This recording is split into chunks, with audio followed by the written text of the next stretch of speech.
যে জীৱনৰ কাৰ আশা নাই এনেকুৱা কিবা ক'ব পাৰিবি নেকি আপুনি ক'ব পাৰিব নেকি যে নাই আপুনি যিবিলাক ৰিপৰ্টাৰ আছে ৰিপৰ্টাৰৰ অকমান ভাল এটা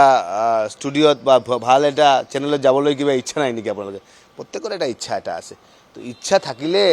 যে ইখিনি কাৰণে যে আমি কিবা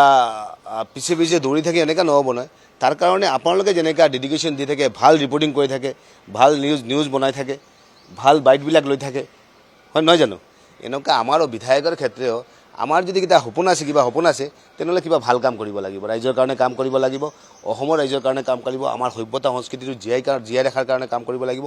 কি কৰিলে অসমৰ ৰাইজে ভাল পাব কি কৰিলে আমাৰ সমাজ ব্যৱস্থাৰ পৰিৱৰ্তন হ'ব কি কৰিলে আমাৰ মাইণ্ডছেটটো এনেকুৱা এটা মাইণ্ডছেট তৈৰি কৰিব লাগিব য'ত নেকি আপুনি মন্ত্ৰী হ'লে অসমৰ ৰাইজৰ কাৰণে আপুনি কাম কৰিব পাৰিব সেইটো কাৰণে মন্ত্ৰী হ'ব লাগে বুলি নকৈ কেনে যাতে আমি ৰাইজৰ কাৰণে যাতে ভাল কাম কৰিব পাৰি যাতে আমি পজিটিভ কিবা এটা কৰিব পাৰি এইটো ক্ষেত্ৰত আমাৰ যত্ন কৰিব লাগে